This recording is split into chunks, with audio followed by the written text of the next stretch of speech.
윤석열 대통령이 오는 6월 이탈리아 G7 정상회의에 초청받지 못하자 정치권에서 외교 실패란 지적이 나오며 공방이 벌어졌습니다. 이걸 놓고 대통령실은 유럽이 의장국일 땐 아프리카 국가들 위주로 초청해왔다 이렇게 설명을 했는데 따져보니 반은 맞고 반은 틀린 주장이었습니다. 윤세민아 기자가 팩트체크했습니다. 해마다 열리는 G7 정상회의엔 7개국 정상 외에도 그해 의제와 관련된 국가의 정상들이 초청됩니다.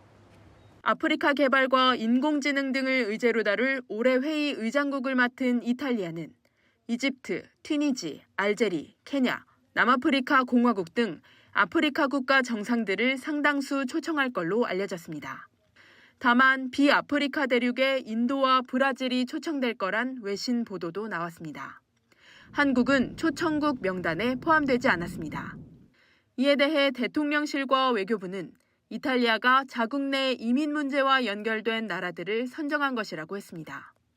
유럽국이 의장을 맡으면 주로 아프리카 국가들을 중점 초청했다는 과거 사례도 들었습니다. 하지만 이런 주장은 반은 맞고 반은 틀립니다. 2021년 의장국이었던 영국은 우리나라를 포함해 호주, 인도, 남아프리카 공화국 등 4개국을 초청했습니다. 아프리카 국가는 남아공밖에 없었고 한국 등 나머지 3개국은 아시아 태평양 국가들입니다. 유럽 국가가 의장국이 되면 아프리카 정상들을 중점 초대했다는 설명과는 달리 해마다 의장국의 필요에 따라 초청국을 고른 겁니다. 경제 성장 잠재력이 큰 인도는 2019년 프랑스 회의를 포함해 올해까지 6년 연속 초청받았고 G7 주요국들과 함께 쿼드, 오커스 등 안보 협의체를 꾸린 호주도 올해 포함 최근 6년 사이 4번이나 초청받았습니다. 한국은 2020년 미국이 주최한 회의에 처음 초청된 뒤 2021년 영국, 지난해 일본 회의에 초청받았습니다. JTBC 윤세민입니다. 윤석열 대통령이 올해 G7 정상회의에 초청받지 못했습니다. 주요 7개국 정상회의인 G7은 오는 6월 이탈리아에서 열립니다. 대통령실은 G7 정상회의 초청국은 매년 의장국의 관심 의지에 따라 선정되었다며 올해 의장국 이탈리아는 자국 내 이민 문제와 연결된 아프리카 지중해 이슈 위주로 대상국을 선정한 것으로 이해하고 이를 존중한다고 밝혔습니다.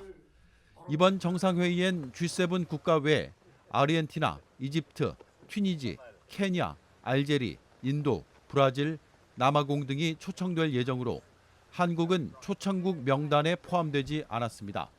대통령실은 유럽국이 의장인 경우 유럽 정세와 밀접한 관계를 가지는 국가들, 주로 아프리카를 중점 초청해온 경향이 있다고도 강조했습니다. 외교력 부족 등이 원인이 아니란 설명입니다. 한국은 2020년 이후 3번 초청을 받았습니다. 더불어민주당은 윤석열 정부의 G7 플러스 외교가 무색해졌다며 그간의 실패한 외교 안보 정책을 성찰하라고 요구했습니다.